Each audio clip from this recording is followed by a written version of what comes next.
Good evening, everyone, and welcome to the planning meeting. It is now 6:00 p.m. and I'd like to start the meeting.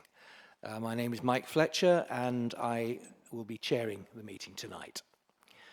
I'd like to remind everyone present that this meeting is being live streamed and recorded for publication on the Council's website. There are no planned fire alarms this evening, so if the alarm goes off, please don't panic. In the case of an emergency, please evacuate the building using the nearest available exit and congregate at the assembly point outside the college there. So, item 1 on the agenda is apologies. We've received apologies from Councillor Kelly. Carly, any others? No further apologies. The full house apart from that. So. Thank you. Item 2, minutes. So I'd like to move that the minutes of the Planning Committee meeting held on the 19th of December be approved as a correct record. Does anybody have any comments? No, so are we agreed? Lovely, thank you. Item 3, items of urgent business. I have not agreed to any items of urgent business, so we can move on from there.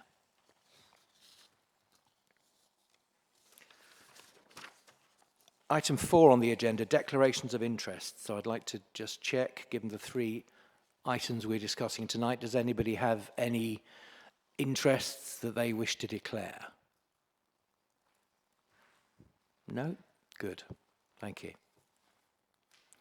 And similarly, does anybody, item 5, declaration of receipts. Does anyone like to bring up any correspondence, meetings or discussions that they've had relevant to the determination of any planning application tonight? No? So we've all been very good. Yeah, right. Okay, thank you. So item 6 on the agenda then is planning appeals. Can I ask Jonathan Keane to present the appeals story to date, please? Thank you, Chair. The report before members is for noting, but if there are any questions, we're happy to answer.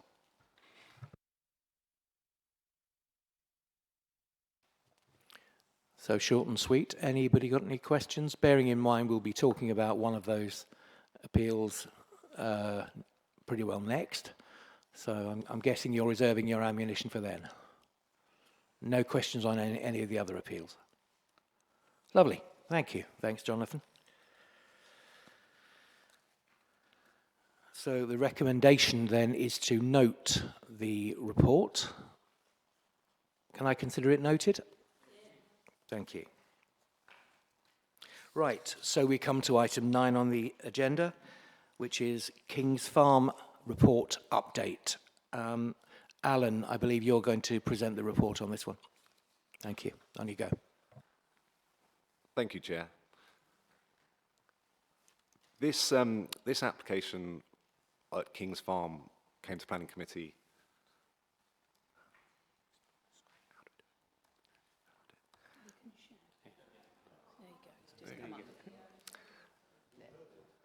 Sorry, guys. No, I think we are. Oh, hang on a second. Have a look at the first item on my copy of the agenda is this, but not on yours. Right. So it's there, it's just in the wrong order. Apologies, somebody's been very helpful to me and I just assumed everybody had the same thing. So yes, it's the... No?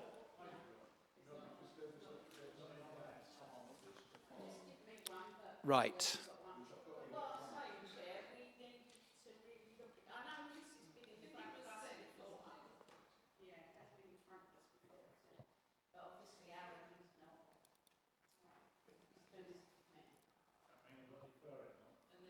Well, what I'd like to suggest, folks, is that, yes, this is an appeal that we've already heard.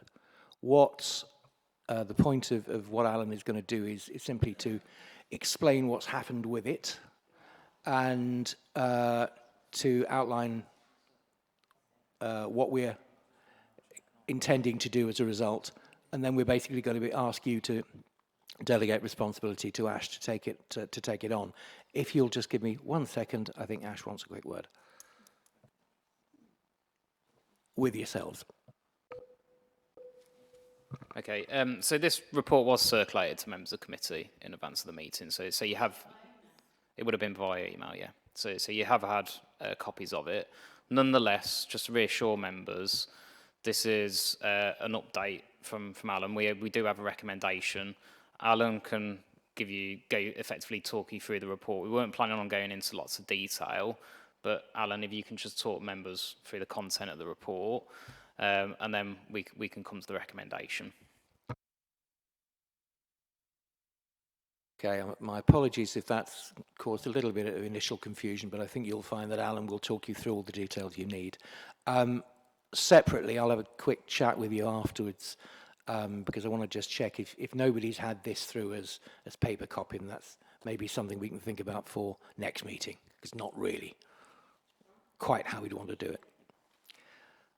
But okay, Alan, if you'd like to just talk us through, and bearing in mind that you're talking to the uninitiated. Thank you, Chair. So this application came to committee last July with a recommendation for refusal, which was endorsed by the Planning Committee. There were 10 reasons for refusal, including the impact on the green belt, the fen landscape and the unsustainable location. And then there was further refusal reasons, much of which was down to a lack of information. So the applicants have subsequently lodged an appeal. So tonight we're just talking about the process they're on, rather than discussing the case itself again tonight. So the appeal was validated on the 31st of January this year, and it's going to be heard via the public inquiry procedure. It's going to take place in July, and there are 13 sitting days that have been scheduled, so that would actually take us through most of July in terms of the public inquiry. That's how it's scheduled at this stage. The officers have now instructed legal counsel. So we've got Richard Humphreys, KC, who will be our advocate for the public inquiry. And things move relatively quickly at the start of the process. We have a case management conference on the 11th of March with the planning inspector. And the applicants, or the appellants as they're now called, have stated their intentions to seek to narrow down some of those refusal reasons, which isn't unusual, and it is expected that by the planning inspectorate that we do engage with the appellants to make sure we're acting in a positive and proactive fashion and to mitigate any risk of a cost award against the council. But it does remain the case that we will continue to defend the refusal of the application. As said, you've got the green belt, unsustainable location, and the impact on the fen landscape.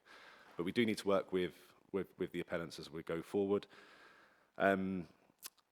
The reason for bringing it back tonight is obviously to update yourselves, but also to seek delegated powers to the chief planner as we move forward with regards to refining the refusal reasons, going through the Section 106 agreement, and also on every appeal you have to come up with a list of draft planning conditions should the appeal be allowed.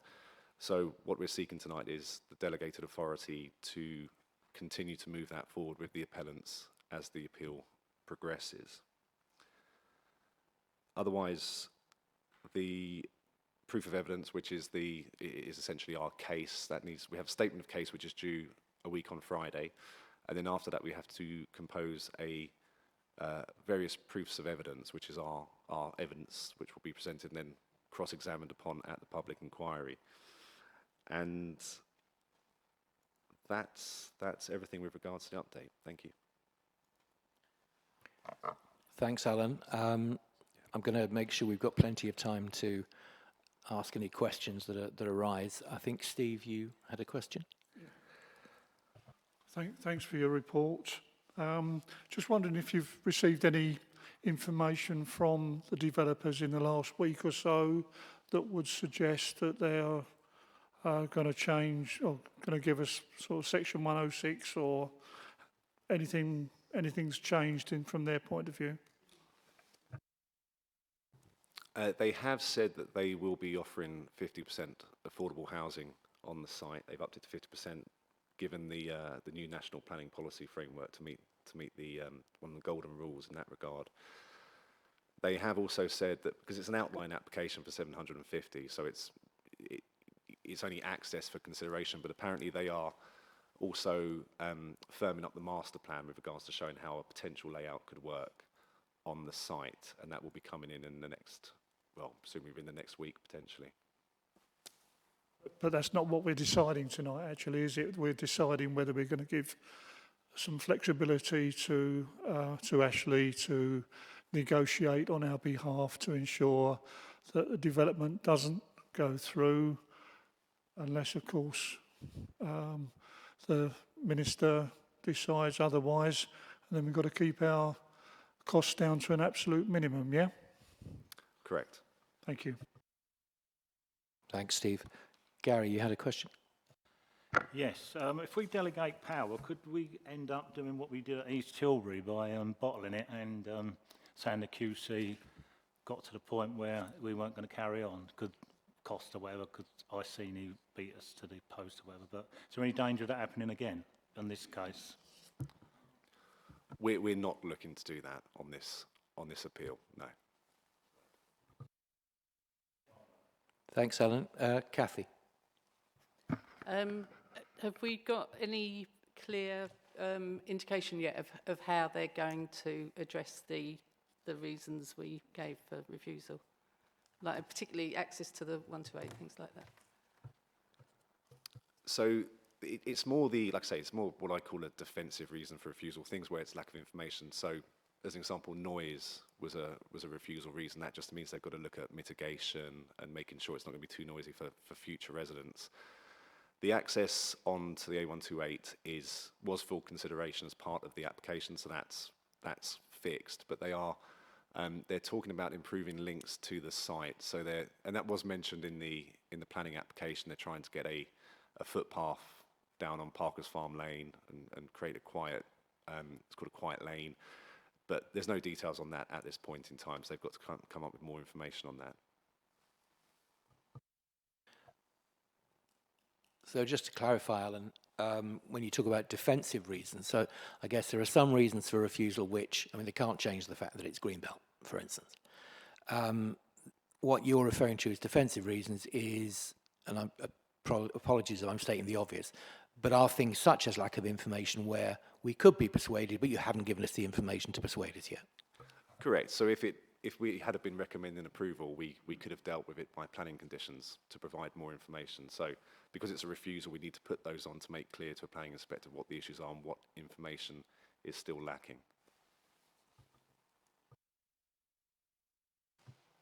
Thanks, Steve. Chair. One of the, you just mentioned, not that it's really what you'd need there, but about a footpath on Parker's Farm Road. Parker's Farm Road is the land, each side of it is farmland, and it's owned by a third party, which is, so it's not theirs. They could try and negotiate to buy it, of course. But actually, if it's just on Parker's Farm Road, it still gets them to nowhere.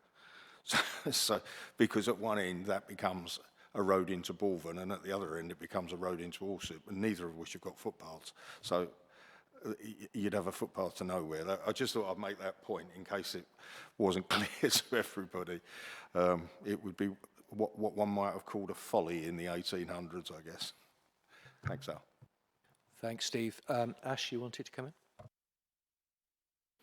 Yeah, thank you, Chair. So, I mean, it's important. We're not obviously talking about the merits of the case. We've done that. What I did want to sort of do was sort of pick up on 2 points. So where we are now, so we've got the recommendations in front of the committee to consider. There are other committees as well ahead of the inquiry. So what I'm going to propose is we bring update reports at each of those committees to members of the committee so that they're clear where we are in terms of those discussions that are taking place, which we will get the support from Council. So it won't be a case of you obviously go with the recommendation tonight, hopefully, and then you don't hear anything. We will give you those updates. I do just want to bring my colleague Sarah in just to talk around the legal element and why it's important that we engage in this process.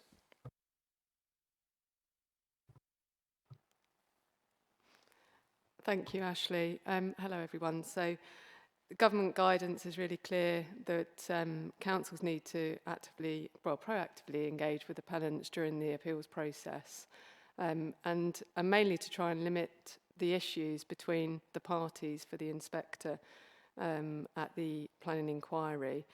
I think and it's very clear, if the council failed to do so, it would be criticised for unreasonable behaviour, and that would be very much frowned upon by the planning inspectorate. The other things just to note is that during an appeals process, there is the opportunity for an appellant to submit a unilateral undertaking, which would not have the council as a party. It would be submitted to the council. So it's very much in the council's interest to negotiate a Section 106 agreement so that it retains that level of control over the obligations and the way that the 106 is put together. And again, that's also the same with the conditions as well. So again, proactively engaging with the appellant to try and agree those conditions such that that level of control around the detail of them and the content is also retained. So thank you. Thanks, Eric. Just to be clear, though, from what Alan was saying, we're not expecting to be able to get rid of or negotiate through all of our original reasons for refusal. No, I think the starting point is that the reasons for refusal stand unless the appellant is able to submit information that overcomes those. As Ashley has said, you'd be taking your external legal advice from your KC before any of those reasons for refusal are no longer pursued. But as Ashley has said, I think the intention is to very much keep members in the loop on that process by coming back to committee on a regular basis. Thanks, Sarah. And before I come to you, Kathy, in terms of the reporting back to us at the full meeting might not necessarily be the most appropriate if there's things you want to discuss. So how are you planning to get back to us as a committee? So if I just mention, the wording of the delegation is for Ashley to liaise with the chair of this planning committee, yourself. So I'll be talking to you.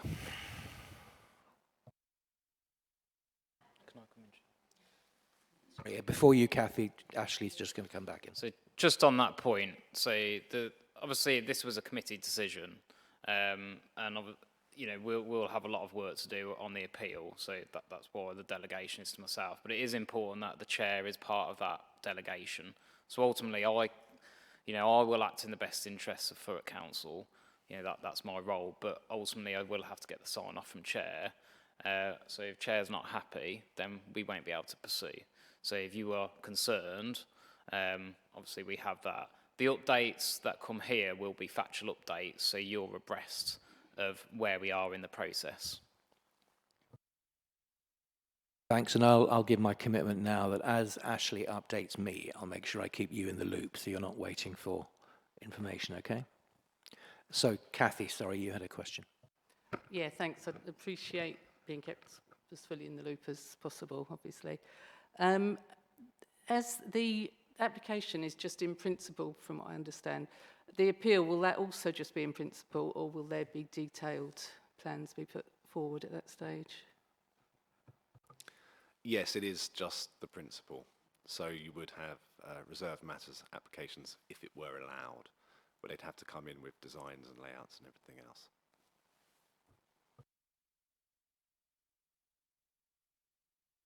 Okay, anybody else with... Sorry, Steve, you look like you had a question. Anybody else with any questions? So obviously what we're talking about here is the process rather than necessarily the details of the original reasons for objection. And effectively what we're asking you to do is to give Ashley the authority to sit down with the appellants and to try and whittle down the sources of disagreement to those which are the most important, to make the process of the actual appeal itself quicker, easier, less costly. And also, I think it's fair to say, to demonstrate that the council, even when it's not in favour of an application, is going to act correctly throughout. So, sorry, Steve, do you want to come in? No, I was just going to say I'd like to propose that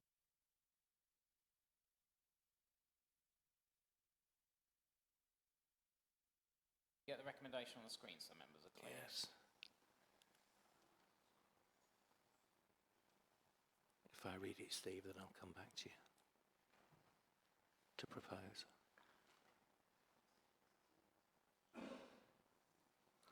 It's not there, I'll read it out. Okay, Ashley, if you can read out the recommendation, and then Steve, if you're still minded to propose, then yes, I am. that's how we'll do it.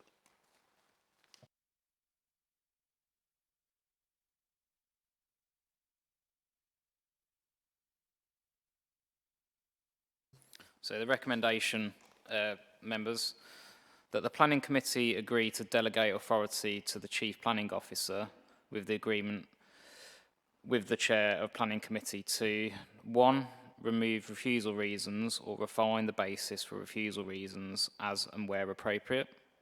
2. Progress and complete a Section 106 agreement. And 3. Agree planning conditions. So proposed by Steve. Do we have a seconder? Seconded by Councillor Shinnick. Sorry, proposed by Councillor Lydiard. Okay, those in favour of the proposal?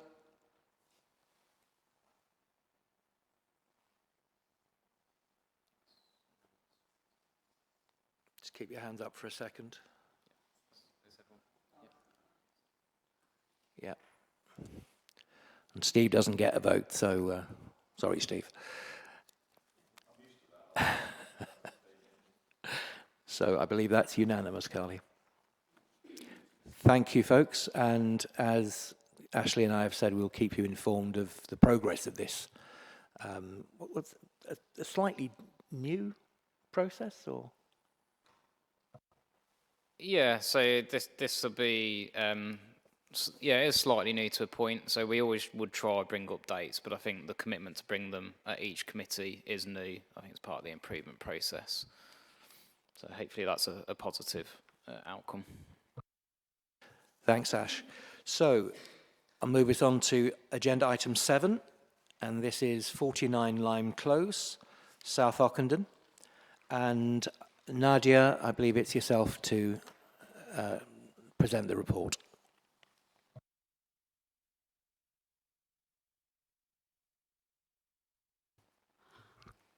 Thank you, Chair, it is. Good evening all, and good evening members. On to the next item, it's 49 Lime Close in South Ockenden. So this application has been called into Planning Committee for the reasons before you in the agenda this evening. The site is an end of terrace property in South Ockenden. And here's an aerial photo showing the indication of the site in Lime Close there, on the west side of South Road. And as a closer site plan of the property. So the existing property is a 4-bed end of terrace dwelling that has a lawful use to be used for a smaller HMO falling under the C4 use class. The applicant obtained that lawful decision via submission of a lawful development certificate. That was submitted after the planning application. The applicant was actually advised the planning application did not require to be submitted, the application before you tonight.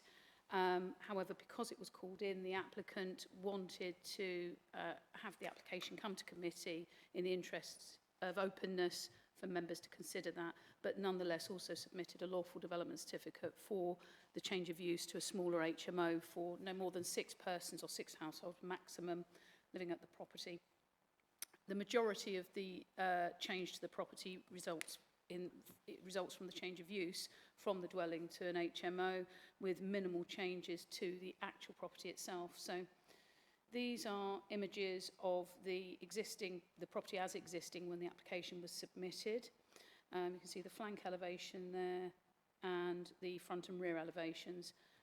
In the proposal, which has now been implemented in terms of the physical changes on site, if I just scoot past the floor plans. The floor plans actually show that there's a 4-bedroom property with the main bedrooms upstairs, a garage on the ground floor and a conservatory to the rear, I should add.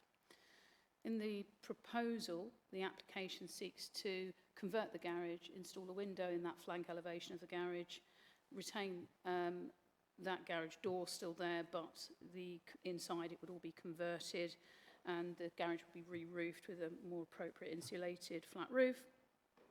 And there'd be external alterations associated with the internal conversion of the property into the HMO. So here are the proposed floor plans, and as I say, this has been carried out, whereby it become a 6-bedroom property. The four bedrooms would be on the ground floor, 2 on the first floor, and the kitchen would be located on the first floor. Each of the individual rooms would have their own ensuite. As I say, there's minimal external changes to the property.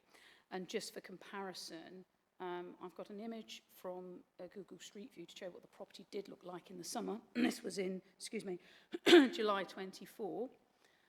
So that was the property in the summer, and this is the property here now. And you can see the garage has been converted and it's been re-roofed. There's images from the side there. And in terms of the context of the site, this is looking down line close. The property is actually on the right-hand side of the image, just off the image there.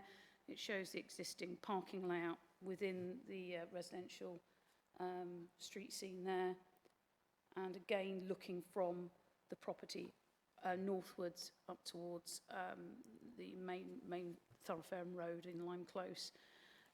As I say, the application is lawful by virtue of it not requiring a planning application to be submitted.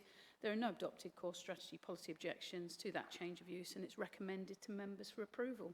But I'm happy to take, subject to conditions, I should add, happy to take any questions if anyone has any. Thanks, Nadia. Questions? Jackie. Sue? Next. Thanks, Chair. Thanks, Nadia, for that. I'm still a bit confused, so do forgive me. Work's already started, hasn't it? Okay. If we were to all refuse this evening, it would make no difference. Through you, Chair, that's completely right. So the change of use from what was the original C3 dwelling house to a smaller HMO C4 use does not require a planning application to be submitted at all. It didn't even require the lawful development certificate to be submitted. The officers gave advice to the applicant when they submitted the planning application after reviewing that and saying, we don't actually need to continue with the application. The applicant was keen to continue with the application. We then received comments that the application would be called in. We'd advise the applicant that they can continue with that if they want, but we don't want to waste members' time at a committee with an application that needn't be here. And they submitted the lawful development certificate for the same scheme, and that was duly determined as lawful. They've submitted separate to that, they've recently submitted their licence application to the HMO team, which is being reviewed by them, but the actual physical works have been carried out and no planning permission is required for any of that. Nonetheless, the applicant wanted the application determined. The expression used by the agent was the applicant wanted their day at committee. And the report is before you, but yeah. Just before I move on to Sue, Nadia, the fact that it's before the committee, does this mean, for instance, that the committee would be in a position to propose conditions were they so minded?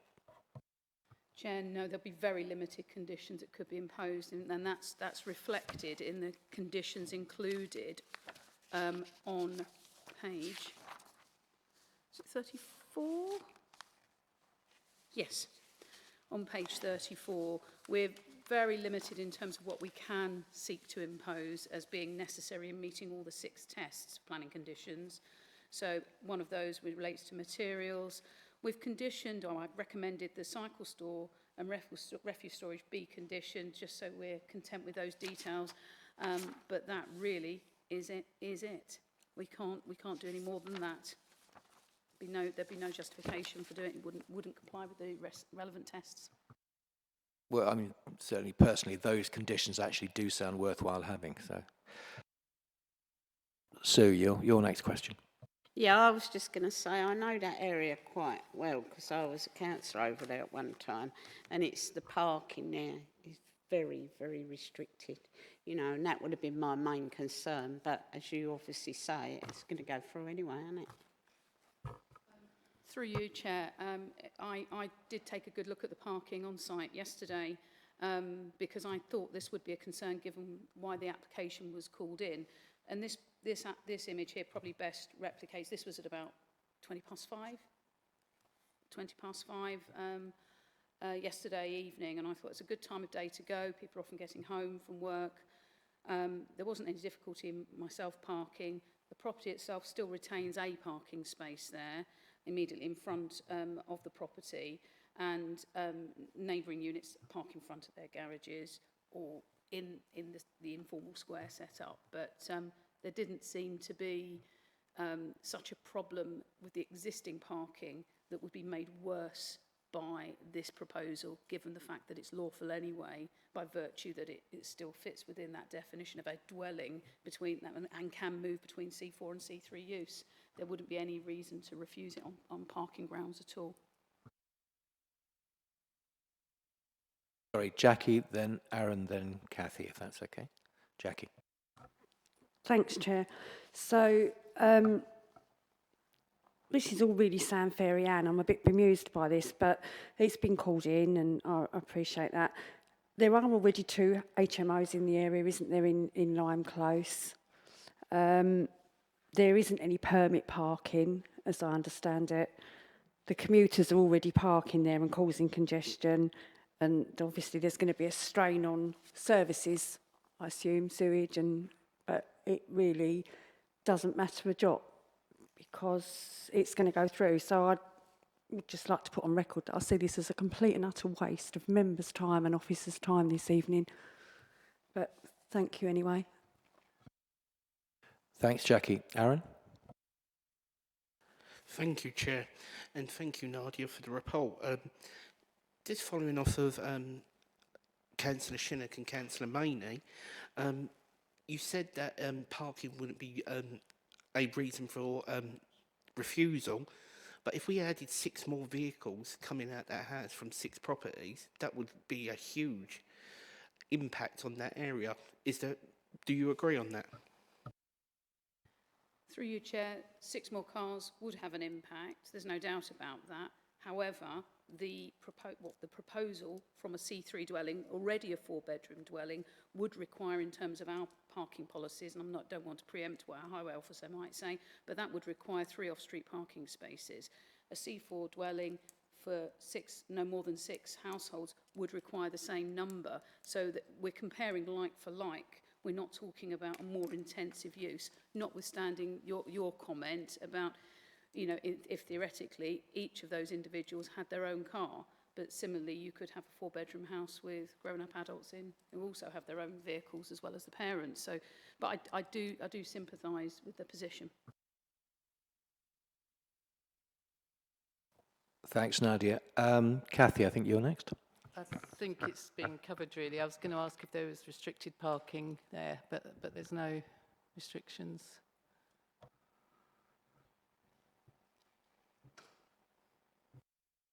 Thank Yes, you, Chair. I'll clear up the parking situation. That the parking standard for a 4-bedroom house is 2 parking spaces with potential for a 3rd space, so it's 2 parking spaces. That the parking space for an HMO with 6 bedrooms is 2 parking spaces. So we are technically 1 parking space short, but as Nadia's shown, there is a parking area, 1 parking space associated it, and there is a parking area that is not at times wholly used. So if we went to appeal on the basis that it was 1 parking space less, it wouldn't stand. We have to look at it on balance, and if it's such a situation that, you know, it doesn't quite meet the parking standards, but there is parking around, that you know, that parking can be achievable, it would be very difficult for us to sit it an appeal and try and justify that. Thanks, Kathy. I think Paul, and then Steve, and then Aaron. Thank you, Chair. I must confess, I kind of read the report and I'm quite bewildered, actually. And I find it's a bit nonsensical, actually, why we're here in the first place. And I do think, you know, clearly there is no reason for this ever to come to committee, and why we've pandered to the applicant, I really don't understand. It's been called in. I can't understand that either. In saying that, it's at committee, so I'm going to have my little say. Parking is an issue. It will be an issue. And really my real concern is obviously this is liable to be repeated time and time and time again, because if it's a good business model, it will happen. So really I'm very fearful for the area. I mean, clearly, obviously I know the area as well, very well. And I kind of fear for sort of normal residents of the area when it comes to, you know, these peak parking times. And with the greatest amount of respect, going at 5:20 in the afternoon, I think isn't representative of actually when people are home. Probably many people are still at work or travelling home from work. A weekend is clearly probably going to be a totally different thing as well. I am very sad that this is allowed to happen, actually. It's planning law, but why an application like this can't actually be considered properly in a proper planning committee, you know, on its own merits? I really struggle with that. Another question, really, presumably obviously this is an end terrace house, of which there are many in that area. Presumably this would have no different bearing if it was actually on mid-terraced or anything, would it? The same model could be applied to any property of this design. Through you, Chair, to the councillor's first point, we are bound by national planning legislation, and where there are no restrictions on individual C3 dwellings with respect to permitted development rights, then they are able to convert their use to a smaller C4 HMO dwelling. Absolutely. The second point, yes, equally, that could apply to a mid-terrace property or a property with no off-street parking, an Edwardian terrace where you've got a very shallow frontage and no parking anyway. That property may be a 3 or 4 or 5 bedroom house if it's been extended with no parking as a dwelling. It could equally become a smaller C4 use HMO and still have no parking. The situation wouldn't change from a planning perspective, and neither would the parking. And that's considered acceptable from a planning perspective because they're the limits we're working within. Okay, thank you. I mean, again, I'll just say I'm very fearful of the future, really. Yeah, but if that's all we can do, that's all we can do, so thank you. Before we go to Steve, Ash wanted to come in briefly. Yeah, I'll keep it pithy, Chair. So just to remind members, obviously, when we're making our decisions as a committee, we'll have to do that on material planning considerations. I understand the request for calling. That's why it's here. Wouldn't want to curtail the sort of questions and debate. Obviously, you know, that's sort of up to Chair. I just want to be clear, though, when we're talking about parking, in this instance, as Nadia's articulated, this benefits from permitted development, so that's the fallback position. So we would not be going to appeal because effectively it's permitted development. So we, you know, by all means we can have the discussion. I think what I'll do, if it's okay, members, I'll take an action away, discuss with the transport team around this sort of bigger issue around parking, because it goes much beyond planning, and in these instances where the fallback position is permitted development, we're not going to get anywhere at committee. So let me discuss that with my colleague Paul Crick, to how we can consider that as a council, if that's okay. Thank you, Chair. Thanks, Ash. Steve, I think you were next. Thanks, Chair.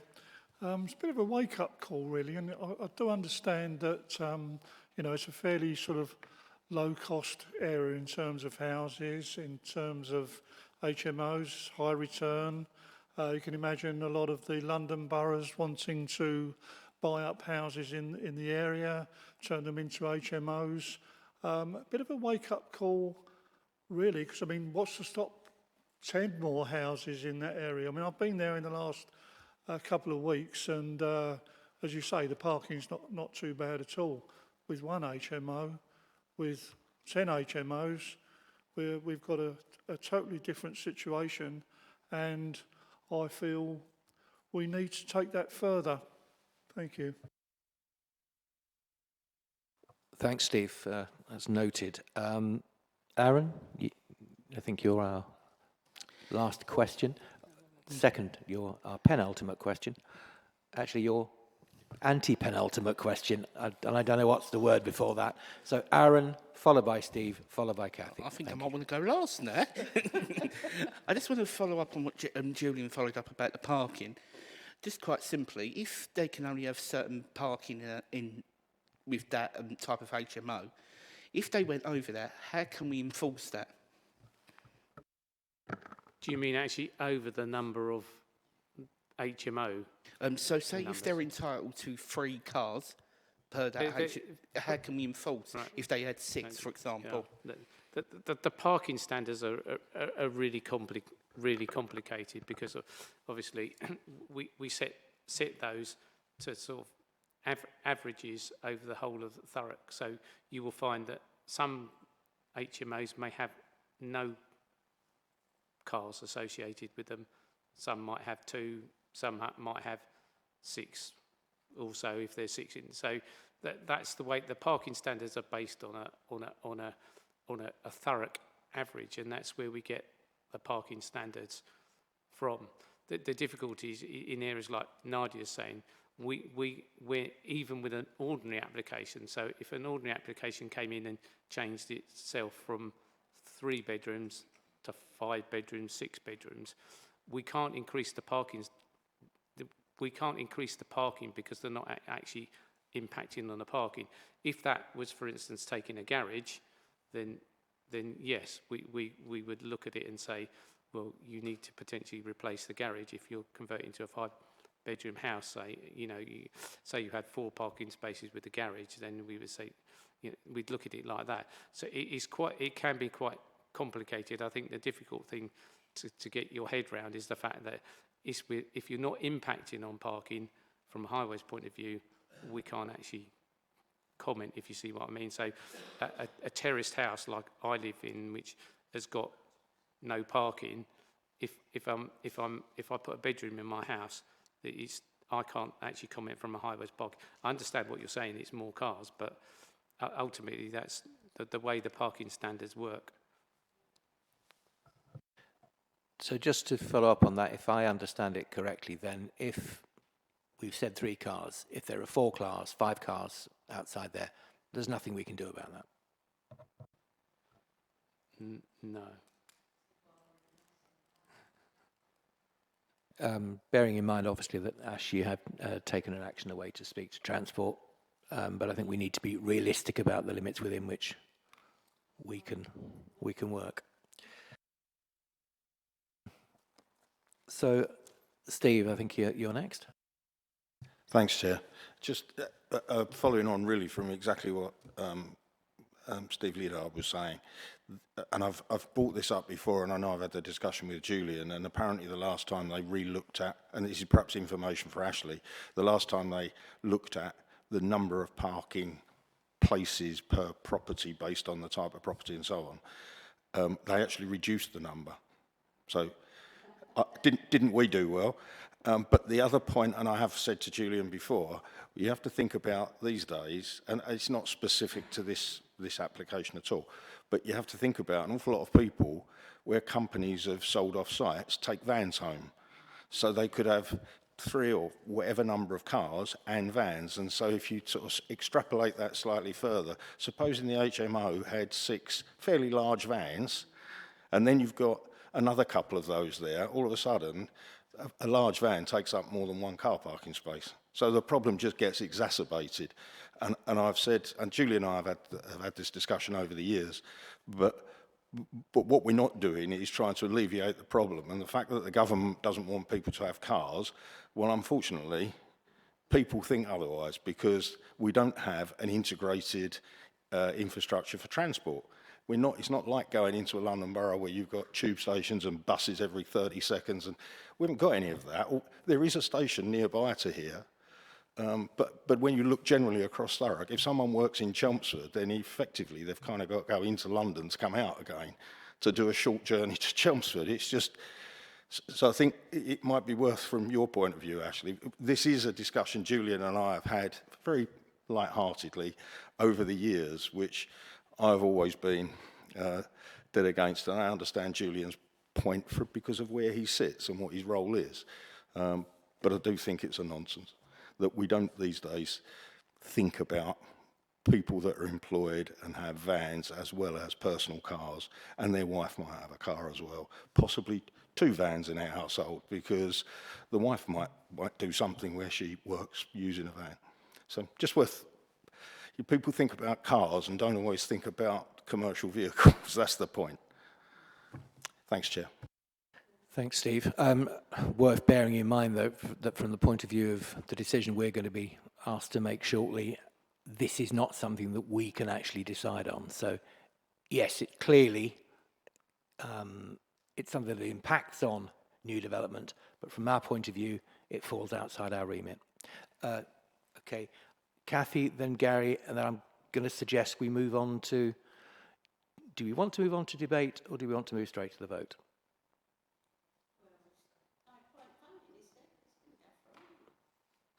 Well, we do have to vote one way or the other, so, okay. And some of the questions have included a certain amount of debate, so I'm basically suggesting we don't want to wait to spend too much of our time on something where the outcome isn't really within our power.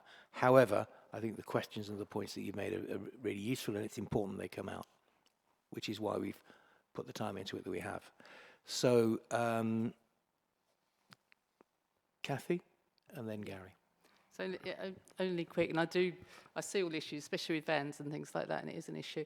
But just to throw it out there, it is very close to the station, and if people are renting, they would look at that property and think, well, if there's no, if they need parking space, they might not go to that property. You know, they might think, oh, well, I can get the train into London, and so I don't need a car. So, you know, there's other considerations as well, possibly. Put that. Okay.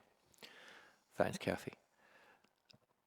Okay, Gary, and well, Jackie started it, so Jackie can finish it, but oh, it was, sorry, was that you asking to speak, or was that giving me the finger? Okay.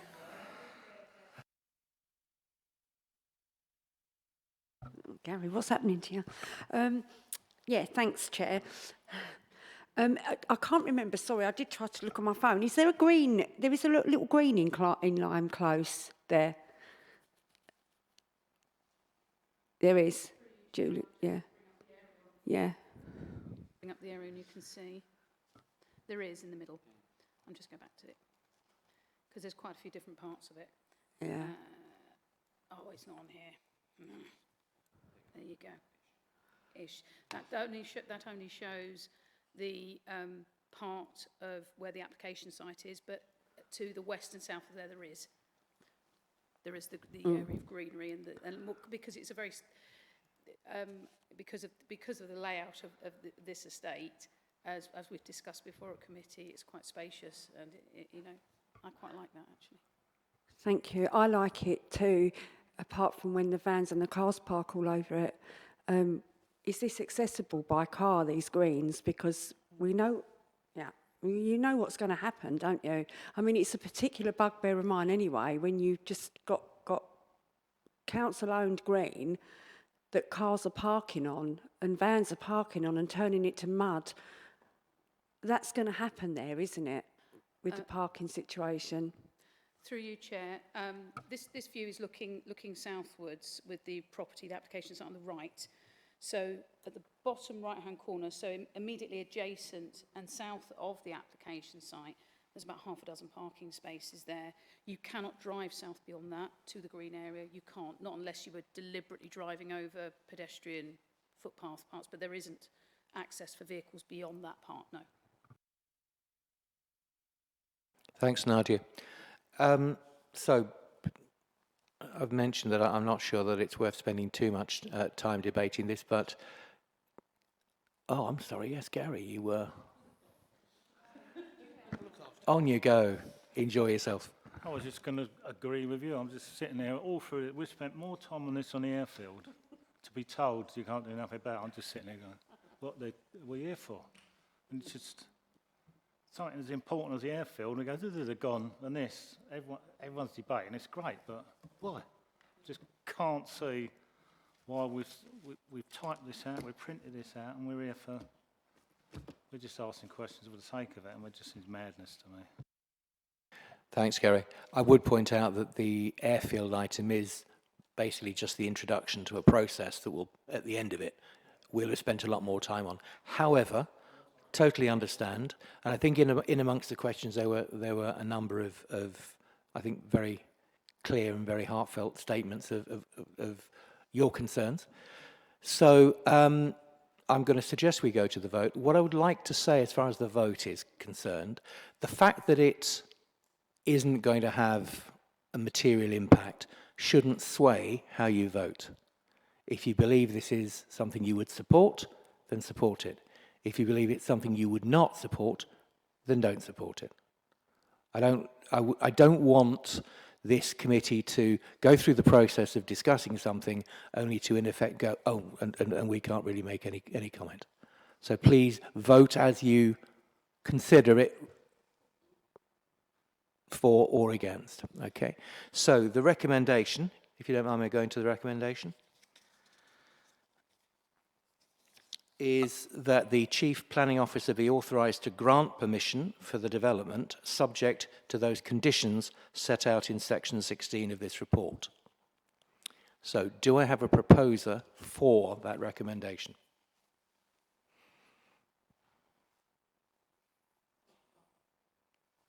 Kathy? Okay, thank you. Do we have a seconder? For the purpose of debate, I'll second it. Okay. So, those in favour?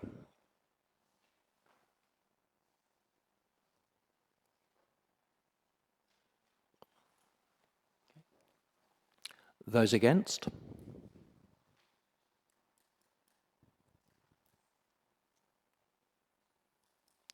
And any abstentions?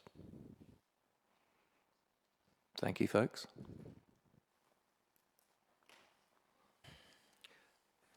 So, Carly? So, Chair, I'm not clear what the reason for the refusal is based on the debate. So we're going to have to sort of unpick that.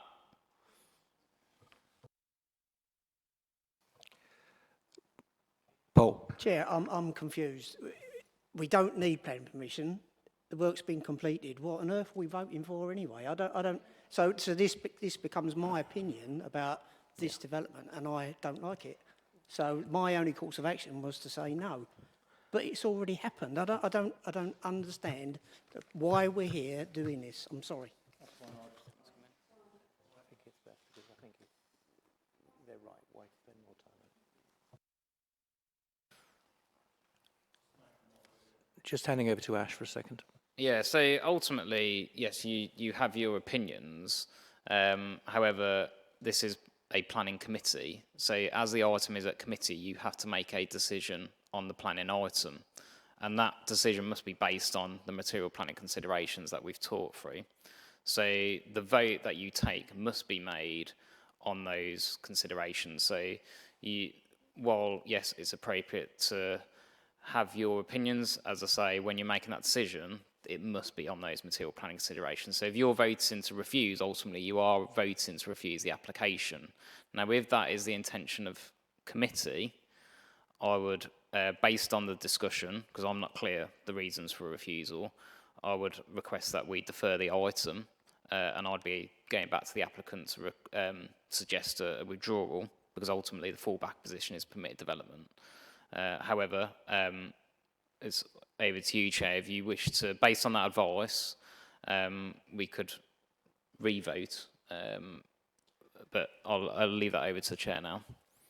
I wouldn't, what I would suggest in that case, based on Ash's advice, the recommendation fell. So I would like to propose a further recommendation to defer this item. well, as Ash has said, to defer it to allow, excuse me, folks, I know, appreciate that you have some feelings about this. You're not alone. I'm trying to find a way through this that doesn't waste any more of our time. So the recommendation is to defer this item in order to give the Chief of Planning the opportunity to discuss with the applicant whether it would make more sense to withdraw. Okay, based on those terms, sorry, Steve, do you want to come in? Thanks, Chair. I was just wondering if it's possible to ask those people who have refused the decision to give us the material planning reasons why they have refused, because I think it could be personal opinion, it could be political, but it's certainly not for planning reasons. So that's my view.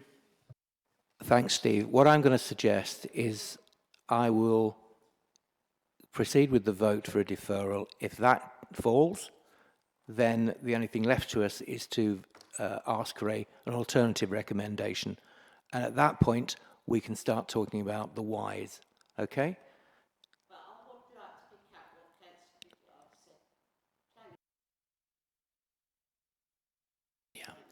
It's an expression of an opinion, and we're all allowed an expression of opinion. I don't think there's any suggestion that anything that's happened so far tonight is on a political basis. And I personally, as chair of the committee, feel totally comfortable that nobody is approaching this from a political point of view.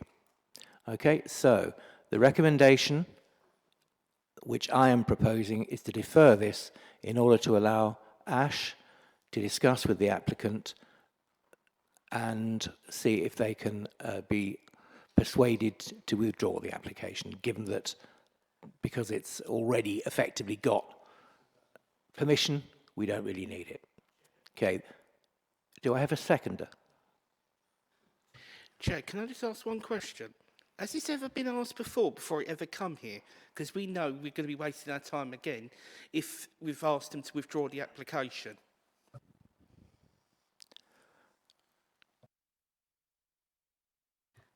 Thank you, Chair, and through you. Yes, I have spoken to the applicant and agent and requested they withdraw the application, which I implied in my presentation, because there was no need for it to be submitted. It was through the advice I gave that the lawful development certificate was happening, so that they at least then had a lawful view over the change of use, if that's what they were concerned about, but there was no need for the application. Nonetheless, for the last few months, the applicant has insisted on still receiving a decision on it, even though that would be at a planning committee. So that question has been asked several times, yeah, by myself. Chair, I'd have to vote against that recommendation because I feel that's a waste of time. Now, obviously, you should point out as well, through you, Chair, that the applicant did not know at any point that the committee may wish to refuse the application, because I'd indicated that the application would be recommended favourably. Nonetheless, that's still a decision that the committee would need to take. Okay, thank you, Nadia. We're in a slightly strange position. I certainly haven't been in this one before. We are basically deciding on it, on the information that we have as we speak. It's like the classic, yes, we probably, if we'd known better, we wouldn't have started from here. We're doing our best to find a solution to this without, as I think one or two people have made the comment, without wasting too much of our time in discussion that doesn't actually get us anywhere. That said, Jackie, I know you had your hand up for a while. If I can ask you to comment, and then I'm going to ask Sarah for a quick legal view on where we're at and what we do next. Thank you, Chair. I mean, in order to assist with you know, speeding this up, I'm happy to give my reasons for refusal. I mean, they may not be planning considerations, but I'm happy to give them. I don't know if Councillor Arnold is happy to give his reasons. if it stops it being deferred and it's all coming back again. It's like you've gone for an interview and you've been told don't come for the interview. You've got the job, but you still want to travel 100 miles and put yourself through an interview just to be told you got the job anyway. That's the analogy I can draw to this. And to stop it going, it's nonsensical to go on again. I'm happy to give my reasons if that helps. Thanks, Jackie. Well, let's hear from Council. I'm hoping that Council has got some great ideas for how we extricate ourselves from this current situation. No pressure. Be a straightforward committee tonight. So I think we just need to take a step back. So we've had a recommendation for approval, and that's failed. What we haven't had is a recommendation for refusal, and hence why we haven't had that discussion around what those reasons for refusal would look like. Equally, Chairman has recommended an alternative, which is to have some further discussions with the applicant and with the view that there is a possibility that the application is withdrawn, given that the fallback position, as you've heard, is that they have undertaken the works under PD rights and did not actually need planning permission. This is a very, very unusual circumstance, and hence why the opportunity for a deferral may resolve the issue. And I think it is worth noting what Nadia said, which is the applicant obviously didn't know the context that the application may be refused at committee, hence why a deferral for some further discussions may be advantageous. And if I may add to that, folks, if I were the applicant, having heard the discussion tonight, I'm not sure I'd want to bring it back. So, up to you. Yes, the worst case scenario is we defer and it bounces back to us like a bad penny. But at the very least, that will give us the opportunity to consider it a little bit further and not to have to be faced on and put on the spot about reasons for refusal. So, for me, a deferral moves this back off the page for tonight, and ideally, if Ash's legendary persuasive skills are put to work, doesn't come back. So I propose the motion. Would anybody like to second it? Jackie. All those in favour?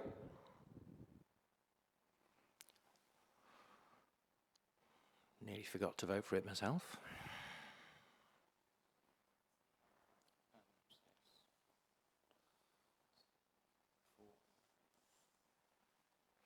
All those against?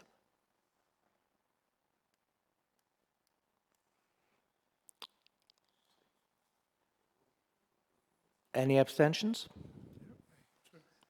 2 abstentions. Yeah.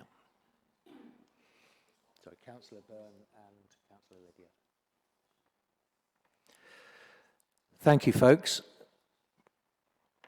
Appreciate the effort that you've put into that and totally appreciate the comments you've made. I do think that those comments, as recorded, will give a pretty good steer, as I say, if I were the appellant, as to what our major concerns are about this development, and hopefully that will lead to something constructive. So thank you very much for your time on that one. So I would like to move on to the last item on our agenda. And that is Little Pirates. I feel very foolish saying that, but Little Pirates. And I would like to ask Jonathan if you would present the report, please. I don't know whether you're going to affect a wooden leg and a parrot on the shoulder, but feel free. Possibly not. No, I don't think so. Sorry. So, thank you. Evening, members. This application seeks permission for a change of use of the building and internal alterations and updates to some of the doors and windows.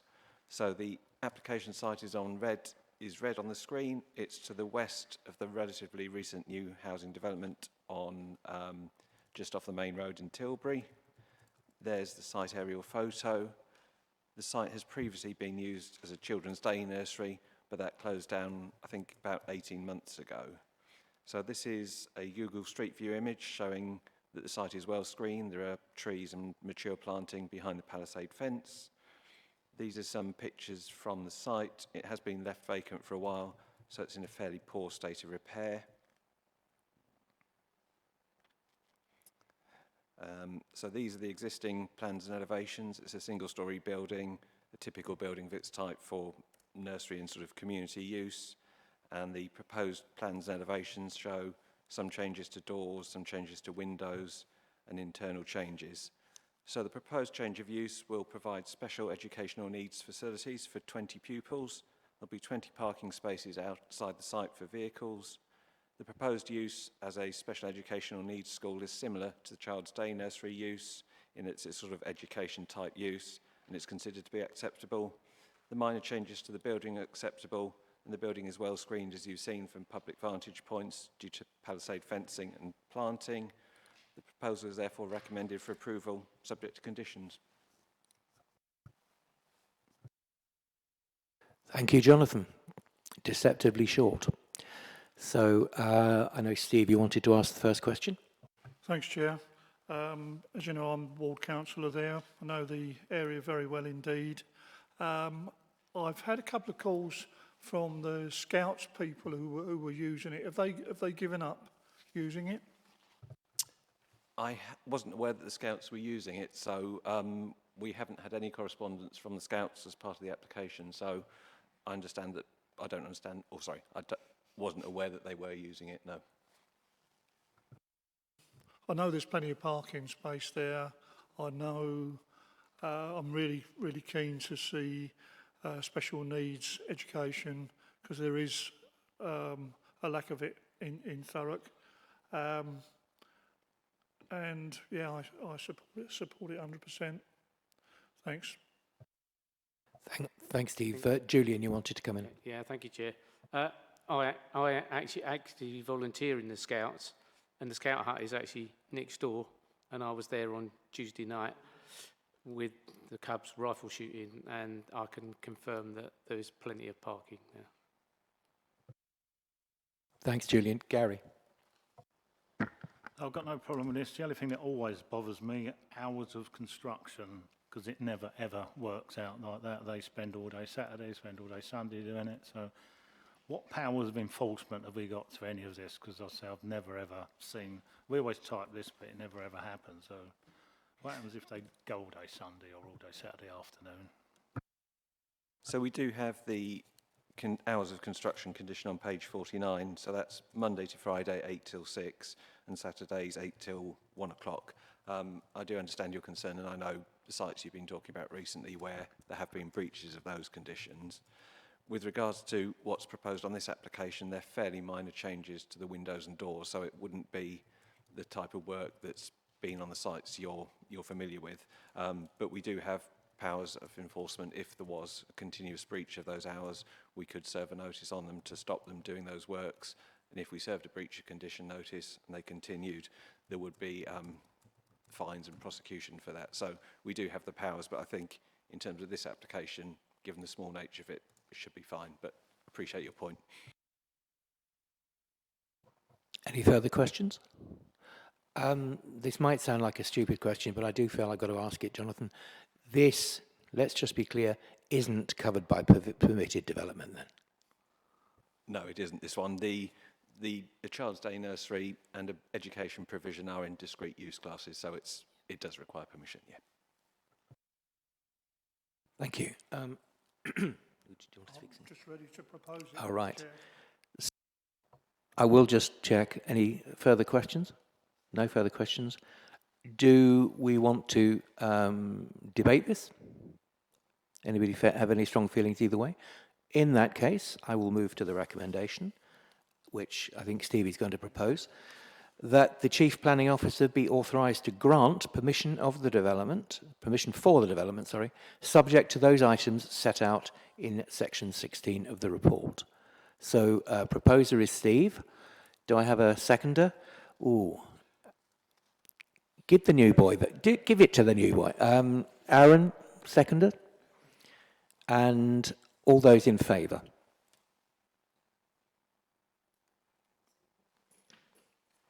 I believe, Carly, that's a clean sweep.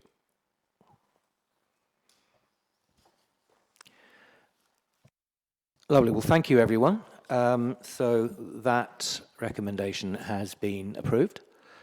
Thank you very much for your time tonight. It's been a short one, but an interesting one, and I'm not just talking about Aaron.